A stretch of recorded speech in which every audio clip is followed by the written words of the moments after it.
Hello दोस्तों, कैसे हैं आप सब। आईएएस पीसीएस साइंस में आपका बहुत बहुत स्वागत है। तो दोस्तों, इस वीडियो में हम लोग पोषण से संबंधित जितने भी प्रश्न पूछे गए हैं अलग अलग एग्जामों में, उन सारे प्रश्नों को हम लोग वन लाइनर के फॉर्म में करने जा रहे हैं। पोषण का ऑलरेडी हम एमसीक्यू करा चुके हैं, उसी को अब हम लोग वन लाइनर के फॉर्म में करने जा रहे हैं। और अभी तक आप इस चैनल को सब्सक्राइब नहीं किए हैं तो इसे सब्सक्राइब कर दें, क्योंकि दोस्तों यहाँ पे आपको साइंस से रिलेटेड हर एक concept, theory, MCQ, one liner सारा चीज़ दिया जाएगा। तो चलिए दोस्तों स्टार्ट करते हैं। पहला प्रश्न है, भोजन का एक प्रमुख अंग है, तो भोजन का एक प्रमुख अंग कौन है? कार्बोहाइड्रेट। अगला है, निम्नलिखित में से कौन सा पदार्थ मानव शरीर में ईंधन का काम करता है? तो वह है कार्बोहाइड्रेट। कार्बोहाइड्रेट जो है मानव शरीर में ईंधन का काम करता है। अगला है, कैप्सूल का आवरण बना होता है स्टार्च का। जो कैप्सूल हम लोग खाते हैं वो उसका जो ऊपर वाला लेयर होता है वो किसका बनता है? स्टार्च का बनता है। अगला है, शहद का प्रमुख घटक है। शहद का जो प्रमुख घटक है वो कौन है? फ्रुक्टोज। अगला है, निम्नलिखित में कौन सी शर्करा तत्काल ऊर्जा प्रदान करती है? तो वह है ग्लूकोज। दोस्तों, यह बहुत ही स्पेशल चैनल है साइंस से रिलेटेड। जो भी कॉन्सेप्ट, थ्योरी है, सारा चीज़ आपको यहाँ पे दिया जाएगा, एमसीक्यू, वन लाइनर, सारा चीज़। और आप इस चैनल को सब्सक्राइब करके इसके जो भी वीडियोज़ मैं अपलोड करूँ उसके माध्यम से आपका जो साइंस होगा वो निश्चित ही बहुत ही बेस्ट होगा, अच्छा होगा। अगला प्रश्न है, शहद में मुख्यतः होते हैं, तो शहद में क्या होते हैं? कार्बोहाइड्रेट होते हैं। निम्नलिखित में से सर्वाधिक ऊर्जा प्रदान करता है कौन करता है? कार्बोहाइड्रेट। मानव शरीर में कार्बोहाइड्रेट पुनः संग्रहित होता है, किसमें होता है? ग्लाइकोजन में। अगला है, एथलीट को निम्न में से किससे जल्दी और ज़्यादा ऊर्जा मिलती है? तो कार्बोहाइड्रेट। अगला है, लंबे समय तक कठोर शारीरिक कार्य के पश्चात मांसपेशियों में थकान अनुभव होने का कारण होता है, तो लैक्टिक एसिड का संचय।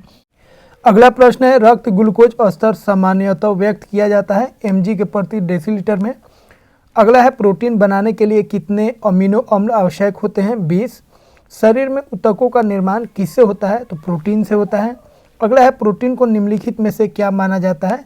तो शरीर का निर्माण करने वाला। तो बॉडी में जो भी शरीर का निर्माण होता है, मतलब जो मसल्स बनता है, मांसपेशियाँ बनता है, वो किससे बनता है? प्रोटीन से बनता है। अगला है, एंजाइम मूल रूप से क्या होते हैं? तो एंजाइम जो होते हैं प्रोटीन होते हैं। अगला है, जैविक सिस्टम में रासायनिक क्रिया की प्रक्रिया को तेज करने में कौन उत्तरदायी पदार्थ है? तो एंजाइम है। एंजाइम क्या करता है? खाने को पचाने में मदद करता है, और जो भी रिएक्शन होता है स्टोमेक में उसमें यह मदद करता है। अगला है, अल्फा क्रिएटिन एक प्रोटीन है जो त्वचा में उपस्थित होता है। अगला है, सोयाबीन में प्रोटीन का प्रतिशत होता है, तो सोयाबीन में कितना प्रतिशत प्रोटीन होता है? 42%। अगला है, किसमें प्रोटीन नहीं पाया जाता? तो मांस, दूध, चावल, दाल, इन सब में अगर हम बात करेंगे तो चावल में जो है वो प्रोटीन नहीं होता है, बाकी सब में प्रोटीन होगा। चावल में कार्बोहाइड्रेट होता है। अगला है, निम्नलिखित में से किसमें प्रति ग्राम अधिकतम प्रोटीन मात्रा पाई जाती है? तो सबसे अधिक जो प्रोटीन पाया जाएगा वो कौन होगा? सोयाबीन। अगला है, शाकाहारी अधिकतम प्रोटीन पाते हैं, तो शाकाहारी जो होते हैं उनको प्रोटीन कहाँ से मिलता है? तो दाल से मिलता है। अगला है, मानव शरीर में वसा जमा होता है, कहाँ पे जमा होता है? यकृत में। अगला है, मानव शरीर में त्वचा तल के नीचे विद्यमान वसा निम्नलिखित में से किसके विरुद्ध अवरोधक का काम करती है? तो शरीर की ऊष्मा का क्षय। तो हमारे बॉडी का जो टेम्परेचर है उसको यह स्थिर बनाए रखती है, गड़बड़ नहीं होने देती है। कौन? तो मानव शरीर में जो वसा होता है वो। अगला है, ऊँट बिना पानी के कुछ दिनों तक मरुस्थल में रहता है, ऐसा वह कर पाता है क्योंकि वह अपने कुबर में जमा किए चिकनाई का प्रयोग करता है। अगला है, निम्नलिखित भोजन में से किससे प्रति ग्राम सर्वाधिक ऊर्जा प्राप्त होता है? तो वसा से। तो अगर हम बात करेंगे प्रति ग्राम सर्वाधिक ऊर्जा किससे प्राप्त होता है? तो वसा से। और अधिक ऊर्जा किससे प्राप्त होता है? तो वो हो गया आपका कौन? कार्बोहाइड्रेट। अगला है, दांतों में निम्नलिखित में से क्या होता है? तो दांतों में क्या होता है? दांतों में कैल्शियम होता है। अगला है, निम्नलिखित में से किस तत्व का संबंध दांतों के विकृति के साथ है? तो फ्लोरीन। अगला है, हृदय की धड़कन को नियंत्रित करने के लिए निम्न में से कौन सा खनिज आवश्यक है? तो पोटासियम। अगला है, सागरीय खरपतवार किसके महत्वपूर्ण स्रोत हैं? तो आयोडीन के। अगला है, निम्न में से कौन आयोडीन का सर्वोत्तम स्रोत है? तो शैवाल। अगला है, उपस्थिति तथा हड्डियों के निर्माण और संपोषण में आवश्यक तत्व होता है, तो कौन होता है? कैल्शियम। तो हड्डियों के लिए सबसे जो महत्वपूर्ण है कौन है? कैल्शियम। अगला है कैल्शियम की आवश्यकता निम्नलिखित में से किसे निर्मित है? तो हड्डियों को विकास, तो हड्डियों को विकास के लिए कैल्शियम का होना बहुत ही आवश्यक है। अगला है निम्नलिखित में से कौन आयरन का सबसे प्रचुर स्रोत है? तो आयरन जो है सबसे अधिक किस में पाया जाएगा? हरी सब्जियों में, और हरी सब्जियों में अगर बात करेंगे किस में, तो वो हो जाएगा आपका पालक। अगला है लोह आवश्यक है हीमोग्लोबिन व आरबीसी के निर्माण के लिए। अगला है निम्नलिखित में से कौन सा खाद्य स्रोत लोहे का सर्वोत्तम स्रोत है? तो इन सब में अगर बात करेंगे तो लोहा का जो सबसे सर्वोत्तम स्रोत होगा कौन हो जाएगा? सेब। अगला है निम्नलिखित की कमी से एनीमिया रोग होता है, तो लोहा की कमी से कौन रोग होता है? एनीमिया रोग होता है। अगला है एक गिलास पानी पीने से कितनी कैलोरी मिलती है? तो 0। तो अगर आप जितना भी पानी पी लीजिए, पानी का पाचन नहीं होता है, इसीलिए इससे कोई कैलोरी नहीं मिलेगा। अगला है केंद्रीय खाद्य प्रौद्योगिकी अनुसंधान संस्थान कहाँ स्थित है? तो मैसूर में है। अगला है केला जो एक फल के रूप में अत्यधिक मूल्यवान भोज्य पदार्थ माना जाता है कि प्रति 100 ग्राम में होता है कितना कैलोरी? 116 कैलोरी। तो जो सबसे अधिक ताकत होता है वो किस में होता है? केला में। अगला है फलियां अत्यधिक पौष्टिक होती है क्योंकि उनमें प्रचुर मात्रा में होता है क्या होता है? प्रोटीन होता है। फलियां में सबसे अधिक क्या पाया जाता है? प्रोटीन। अगला है प्रोटीन एवं वसा दोनों की प्रचुरता है मूंगफली में, तो मूंगफली में प्रोटीन तो होता ही है, उसके साथ साथ उसमें फैट भी होता है, वसा भी होता है। अगला है बाल ब्रैकेट हेयर जिस प्रोटीन का बना होता है उसे क्या कहते हैं? उसे बोलते हैं क्रिएटिन। अगला है प्रोटीन की प्रचुरता वाले खाद्य पदार्थों में उपस्थित अमीनो अम्ल टायरोसिन के बारे में निम्नलिखित कथनों में से कौन एक सही नहीं है? तो यह कथन गलत है। यह बुढ़ापे के लिए उत्तरदायी मुक्त मूलकों के विरुद्ध रक्षा कर सकता है। अगला है गेहूं में रोटी बनाने के गुणों को प्रभावित करने वाला पदार्थ है कौन? ग्लूटीन। अगला है एक कठोर परिश्रम करने वाले पुरुष की दैनिक ऊर्जा की आवश्यकता होती है, तो अगर कोई पुरुष है और वह दिन भर काम करता है तो उसके लिए आवश्यकता कितना कैलोरी का है? 4000 किलो कैलोरी। अगला है अधिकांश प्राणियों के जीवित पदार्थ का लगभग 80% पदार्थ क्या होता है? प्रोटीन होता है। अगला है अन्य पशुओं के मांस की तुलना में मछली का उपभोग स्वास्थ्यकर माना जाता है क्योंकि मछली में होता है, तो मछली में क्या पाया जाता है? बहु असंतृप्त वसा अम्ल पाया जाता है जो हमारे स्वास्थ्य के लिए बहुत ही अच्छा है। अगला है ट्राइग्लिसराइड क्या है? तो यह एक तरह का वसा है। अगला है हमारे शरीर में अम्लीयता तथा क्षारकता के बीच जो तत्व संतुलन बनाए रखता है वो कौन है? फास्फोरस है।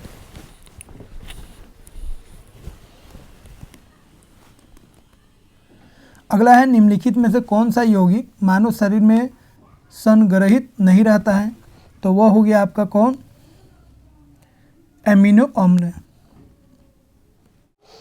अगला है निम्न में से किस फल में लोह प्रचुर मात्रा में पाया जाता है?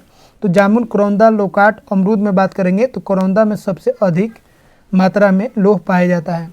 अगला है पालक के पत्तों में निम्नलिखित में से किसकी मात्रा सबसे अधिक है? तो पालक में सबसे अधिक क्या होता है? आयरन। अगला है निम्नलिखित में से कौन लोह का अच्छा स्रोत है? तो पालक। अगला है लोह का अंश सबसे अधिक पाया जाता है, तो हरी सब्जियों में पाया जाता है सबसे अधिक आयरन। अगला है बासमती चावल के दाने पकने पर लंबे हो जाते हैं क्योंकि उसमें बाहुल है क्या अधिक होता है? माइलेज अधिक होता है बासमती चावल में। अगला है निम्नलिखित में से किसकी उपस्थिति के कारण दूध में मिठास आता है? तो लैक्टोज के कारण दूध में मिठास आता है। दूध में विद्यमान सेक्राइड है, तो दूध में विद्यमान सेक्राइड कौन है? लैक्टोज। अगला है दूध किस बैक्टीरिया के कारण खराब होता है? तो दूध जो है लैक्टोबैसिलस के कारण खराब हो जाता है। अगला है दूध का दही परिवर्तन किसके द्वारा होता है? तो बैक्टीरिया द्वारा होता है। अगला है गाय के दूध के हल्के पीले रंग का कारण निम्न की उपस्थिति है, तो गाय का दूध पीला होता है किसके कारण? कैरोटीन के कारण। अगला है गाय का दूध पीले सफ़ेद रंग का होता है जिसके कारण उस निम्नलिखित में से किसकी उपस्थिति है? तो कैसीन के साथ क्या उसमें उपस्थित होता है? कैरोटीन। कैसीन वाइट होता है और कैरोटीन जो है वो पीला होने का कारक होता है। अगला है दूध का सफ़ेद रंग होता है किसके कारण? कैसीन के कारण। अगला है भैंस के दूध में औसत वसा की मात्रा कितनी होती है? तो भैंस के दूध में कितना परसेंट फैट होता है? 7.2%। अगला है दुग्ध प्रोटीन को पचाने वाला एंजाइम है कौन? रेनिन। अगला है कैसीन दुग्ध होता है क्या होता है? कैसीन दूध क्या होता है भाई? तो कैसीन क्या है? एक तरह का प्रोटीन है। अगला है दूध का धवल रंग निम्नलिखित में से किसकी उपस्थिति के कारण होता है? तो कैसीन के कारण होता है। अगला है शरीर में ऊतकों का निर्माण होता है, तो ऊतकों का निर्माण किससे होता है? प्रोटीन से होता है। अगला है मानव शरीर की धीमी वृद्धि निम्न में किस कमी के कारण होता है? तो प्रोटीन अगर कम हो जाएगा तो शरीर का जो विकास है वो धीमा हो जाएगा, रुक जाएगा। अगला है कौन सूक्ष्म तत्व नहीं है? तो गंधक जो है वो सूक्ष्म तत्व नहीं है, बाकी सब सूक्ष्म तत्व हैं। अगला है पपीता के मुख्यतः कौन सा विटामिन पाया जाता है?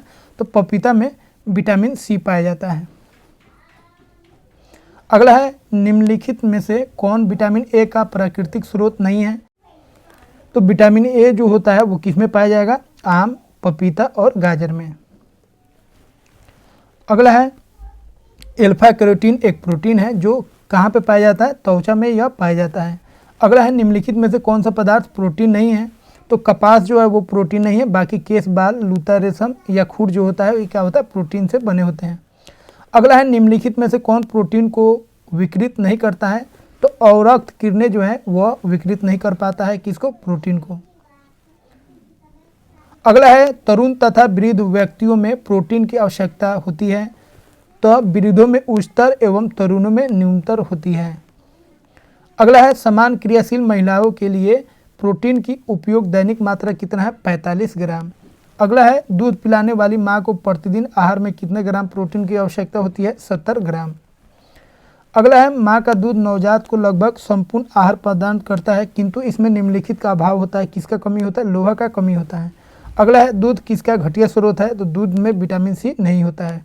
अगला है स्टार्च है एक, स्टार्च क्या है? पॉलीसेकेराइड है। अगला है स्टार्च और सेलुलोज के बारे में निम्नलिखित कथनों में से कौन सा सही नहीं है? तो दोनों वानस्पतिक उदरों होते हैं, सही है। दोनों बहुलक होते हैं, सही है। दोनों ग्लूकोज अणु से निर्मित होते हैं, सही है। लेकिन ये कथन गलत है कि आयोडीन के साथ दोनों रंग प्रदान करते हैं। अगला है अलसी किसकी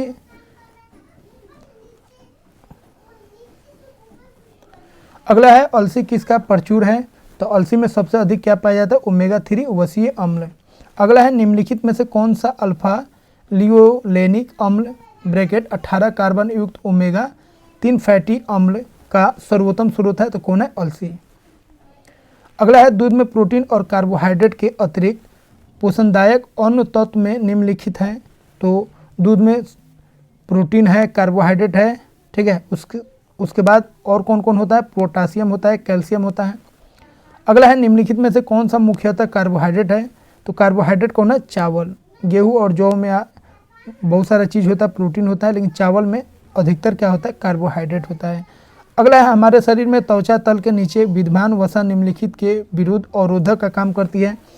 तो हमारे शरीर में जो त्वचा के नीचे जो वसा होता है वह हमारे टेम्परेचर को क्या करता है? बराबर रखता है, स्थिर रखता है, उसका क्षय होने नहीं देता है। अगला है निम्नलिखित में से किसकी चयापचयी प्रक्रम से अधिकतम ऊर्जा मिलती है? तो वसा से सबसे अधिकतम ऊर्जा मिलता है प्रति ग्राम। तो दोस्तों इस तरह हम लोग 95 प्रश्नों को यहाँ पे हल कर चुके हैं जो पोषण से संबंधित हैं।